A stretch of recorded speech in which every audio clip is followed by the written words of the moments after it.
here is Walton. Well, gets it back out to Silva. Silva crashes in right side. Gets it to go.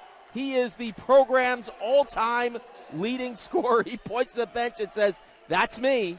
So congratulations to Ronnie Silva. Oh my, what a career. On February 15th, 2023, Ronnie Silva separated himself from Adelphi royalty that once came before him. The unthinkable?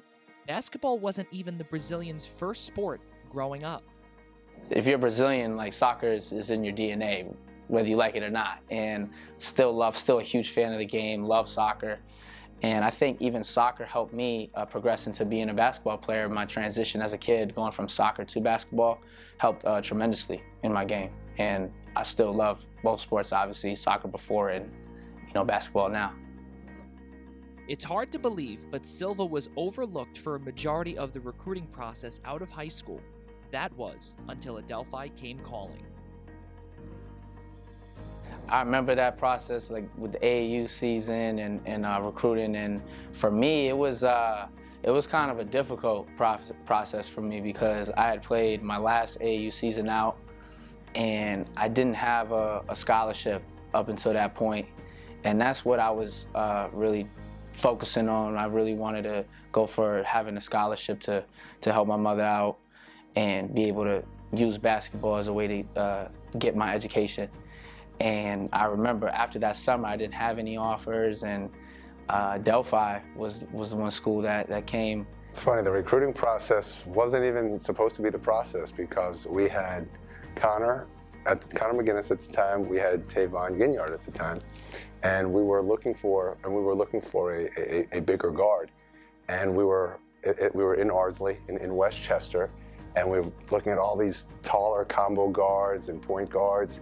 And as we were leaving, we see this small guard getting bucket after bucket after bucket. And I turned around, I stopped, I said to the guys, "Oh boy, here we go again." Talk about striking gold for head coach Dave Duke, his staff, and the university in more ways than one. I've been fortunate to recruit some people like that, but Ronnie's humility, you wouldn't know if he's a guy that is about to be the scoring champion, or if there's something that spills on the floor during a practice and he goes and grabs the towel and he wipes it up.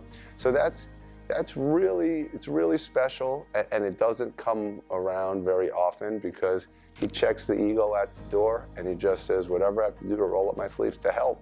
It's the saying that, it takes a village for one person or something to be great. And for me, I've always just had a grateful attitude for having just such great people around in my life that has helped me want to accomplish my goals and my dreams, and it starts with my mother. Just the foundation that she built for me from a work-first attitude, and just seeing her work ethic every day and making this small, large sacrifices to see me succeed. During Ronnie's teen years, he lost his father due to health complications. A life-altering moment at just 14 years old manifested a stronger bond between a young man and his mother. The bond and the relationship that I have with my mom is words can't even describe. That's my best friend. She's been there with me since obviously the start and been with me throughout my whole life. My whole process has been me and her, and I'm not here today without her. She's the one that when I get things from recognition or awards or anything that I've achieved in my life, it goes back to her and all the things she's taught me and all the things she's done for me, because we went through everything together, me and my mother, ups and downs, seeing adversity with her. We were homeless at one point, in our life, and to see her strive and go through so much adversity in her life trying to raise me where we were once homeless, and then she, coming over from Brazil, was able to find work and work for providing for me then eventually get her citizenship, and from there be self-employed and have her own business, having a daycare. She had a daycare business, taking care of other children and helping other kids be educated and help them become successful and help other kids' lives. And seeing how much of a positive impact she was for not even for myself, but for other people. And just being that strength, the strongest person I know. And I owe everything, really, to her. The relationship they have, how special it is. And it's nice when you see how respectful Ronnie is towards his mom. That also speaks to the kind of human being that he is. But you can see there's an incredibly strong bond between the two of them. And it was really nice last year at graduation afterwards when we all got to spend some time together. It's really nice being around them because they're such nice people. To Ronnie, it was never about the accolades. It was always about how you carry yourself on the hardwood.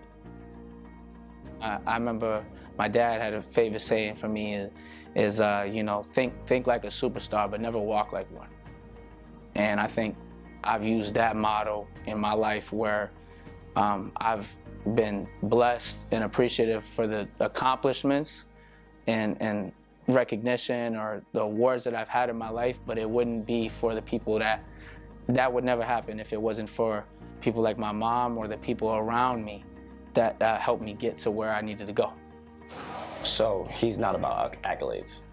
There's people out there that would take those accolades that he has and walk around like they're bigger than everyone.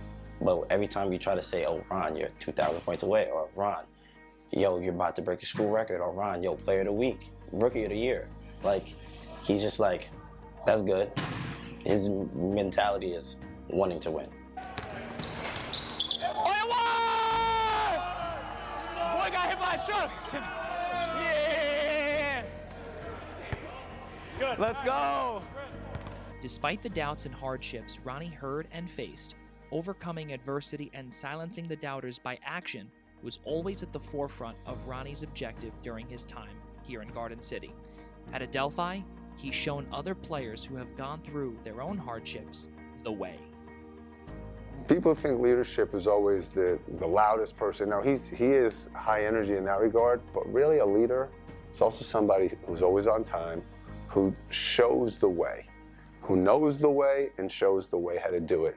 And he's done a terrific job of that. From the day he got here, always on time, whether it's to the training room for treatment, whether it's to the weight room with Keith, practice, individual workouts. He carries his business like a true professional.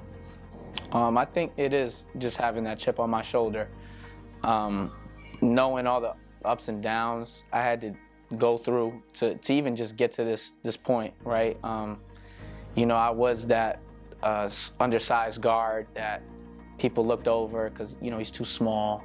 He's not good enough. He's not good enough for this level, and all of that adversity that I had to go through in my development as a basketball player, whether it's middle school, high school, or even getting to college as well, and just having that chip on my shoulder and knowing that this is like for a bigger purpose. Like I love the game, and I have a passion for the game that's immense, and it's just a true passion. So I feel like he tries to get the best out of everyone, and he tries to push everybody to their fullest potential, and because he's seen it. He's been here longer, so he knows what it looks like, because his leaders was on him a certain way, so he knows how to be on us to get us to where we got to be. I would have never imagined I'd be sitting here with you today talking about my career here, being at 2,000 points, or having the individual success that I've had, because that's never been even in my wildest dreams what I thought would happen here, or like just what I focused on. I just really came in here with a mentality of trying to work as hard as I can, learn as much as I can from the upperclassmen walking in as a freshman and the seniors that embrace me, and just try to be the best player that I can be day in and day out. And to be here, I gotta just thank God for that. That's God first. I can't, I have a loss for words to be where I'm at right now. Like, this is a true blessing, and it's why I'm so grateful for everything, because I could have never imagined being, where I'm at today. And I think it's just that I got to just continue to do what I can to be the best that I can be, on and off the court, to continue that.